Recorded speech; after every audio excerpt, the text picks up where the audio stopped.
મો પ્રકારના ડિસ્ટન્સ રિલેનું કાર્ય સમજાવો. તો અહીંયા જો તમે આકૃતિમાં જોઈ શકતા હોય તો આ ઇન્ટરનલ કન્સ્ટ્રક્શન છે મો પ્રકારના રિલેનું, જે આમાં કેવી રીતે ટોર્ક ઉત્પન્ન થશે સમજવા માટે ઇમ્પોર્ટન્ટ છે. એટલે હવે જે આ પ્રકારનું રિલે છે એનું એકચ્યુઅલ કાર્ય કેવી રીતે થાય છે એની જે થિયરી હતી એ આપણે જ્યારે એના કન્સ્ટ્રક્શનની ડિટેલ જોઈ હતી એ વિડીયોમાં તમને કહી દીધું છે કે એનું ઓપરેશન કેવી રીતે થાય છે.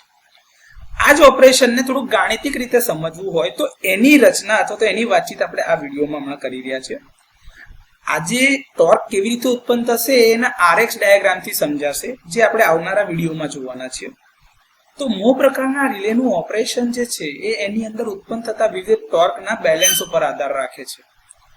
ઓપરેટિંગ ટોર્ક, આ પોલરાઇઝ ફ્લક્સ અને ઓપરેટિંગ ફ્લક્સની વચ્ચે જે ઇન્ટરેક્શન એટલે કે જે ક્રિયા પ્રતિક્રિયા થાય છે એના દ્વારા ઉત્પન્ન થતો જે કરંટ છે એના લીધે આ ટોર્ક ઉત્પન્ન થાય છે. જો તમે જોતા હોય તો આ એક તમારું ઓપરેટિંગ કોઇલ છે જેને સીટીના સેકન્ડરીમાંથી કરંટ આપવામાં આવે છે, અને જે કરંટ જાય છે એના લીધે આ કોઇલ એનર્જાઇઝ થાય છે અને એના લીધે એક ટોર્ક લાગે છે, અને એનું ઇન્ટરેક્શન આ પોલરાઇઝિંગ ફ્લક્સ સાથે બી થશે જેનું રેફરન્સ ફ્લક્સ છે. તો આ બંને જે મેગ્નેટિક ફ્લક્સ હશે એના એકબીજા સાથેના રિએક્શન અથવા તો એક્શન રિએક્શનના કારણે એક ટોર્ક ઉત્પન્ન થાય છે, જેને આપણે ટી ઓપરેટિંગ કહીએ છીએ. તો આ ટી ઓપરેટિંગ જે છે એને લખાય કેવી રીતે? તો એ સિસ્ટમના વોલ્ટેજ, આ જે કરંટ જઈ રહ્યો છે એ કરંટ અને એંગલ ઉપર આધારિત હશે. તો એ જે છે torque TO is equals to K1 જે છે કોન્સ્ટન્ટ છે સ્પ્રિંગનો વોલ્ટેજ, એ સિસ્ટમના વોલ્ટેજ છે, કરંટ, અને cos phi માઇનસ આલ્ફા, જ્યાં phi એ વોલ્ટેજ અને કરંટ વચ્ચેનો ફેઝ એંગલ છે અને આલ્ફા જે છે એ મહત્તમ ટોર્ક એંગલ છે એટલે કે મેક્સિમમ ટોર્ક એંગલ છે. આ બંનેના તફાવતના કોસાઇન એંગલની જોડે વોલ્ટેજ અને કરંટને ગુણવાથી જે ટોર્ક મળે છે એને ઓપરેટિંગ ટોર્ક કહેવાય છે. આ ટોર્ક તમે આરએક્સ ડાયાગ્રામ પર વધારે સારી રીતે સમજી શકશો.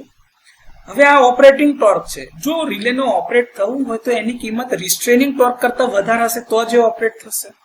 આ રિસ્ટ્રેનિંગ ટોર્ક જે છે આ રિસ્ટ્રેનિંગ કોઇલ દ્વારા આપવામાં આવે છે, જેને સિસ્ટમના વોલ્ટેજ એટલે કે ડાયરેક્ટ સપ્લાય વોલ્ટેજથી એનર્જાઇઝ કરી છે. તો આ જે ટોર્ક ઉત્પન્ન થશે એ વોલ્ટેજના વર્ગના સમપ્રમાણમાં હશે. તો TR is equals to K2V² એવી રીતે કહી શકાશે. બીજું એક નાનકડું રિસ્ટ્રેનિંગ ટોર્ક અહીંયા આગળ આ જે સ્પ્રિંગ લાગેલી છે એ સ્પ્રિંગના મિકેનિકલ એક્શનના કારણે ઉત્પન્ન થશે. એ સ્પ્રિંગમાંથી એક નાનકડો રિસ્ટ્રેનિંગ ટોર્ક હોય છે જેને K3 વડે દર્શાવવામાં આવે છે. જો તેનું મૂલ્ય નાનું હોય છે એટલે વ્યવહારિક ગણતરીમાં આપણે તેને અવગણીએ છીએ સામાન્ય રીતે. રિલેને ઓપરેટ અને ટ્રીપ કરવા માટે ઓપરેટિંગ ટોર્કની કિંમત આ રિસ્ટ્રેનિંગ ટોર્ક કરતા હંમેશા વધારે હોવી જોઈએ. જો એને અવગણીએ તો આ ઇક્વેશન બને K1 V × I cos phi minus alpha must be greater than K2V². એના દ્વારા એમાં વધારો થવો જોઈએ. આ ઇક્વેશનમાં પ્લસ K3 જે હોય એને આપણે અવગણીએ છીએ કેમ કે એની કિંમત બહુ નાની છે. બંને બાજુના ઇક્વેશનને રીઅરેન્જ કરતા એ ઇક્વેશન આપણને મળશે K1/K2 cos phi minus alpha must be greater than V upon I. હવે આ V ના છેદમાં I જે ગુણોત્તર મળે છે એને ઇમ્પિડન્સ કહેવામાં આવે છે, જેને Z થી દર્શાવાય છે.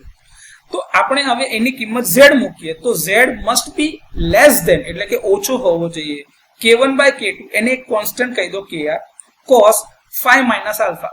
તો એને તમે કેરેક્ટરિસ્ટિક ઇમ્પિડન્સનો કોન્સ્ટન્ટ ZR બી કહી શકો K1/K2 ના ગુણોત્તરમાં, કારણ કે K1/K2 જે છે એ રિલેના ઓહમિક રેટિંગનું એક પ્રતિનિધિત્વ કરતો કોન્સ્ટન્ટ જ છે. તો એ ઇમ્પિડન્સ જ છે જેને ઘણીવાર આપણે ZR થી દર્શાવીએ જ છીએ. જો માપેલ ઇમ્પિડન્સ Z એ આ થ્રેશોલ્ડ કરતા ઓછું હોય તો જ તમારી રિલે કાર્ય કરશે.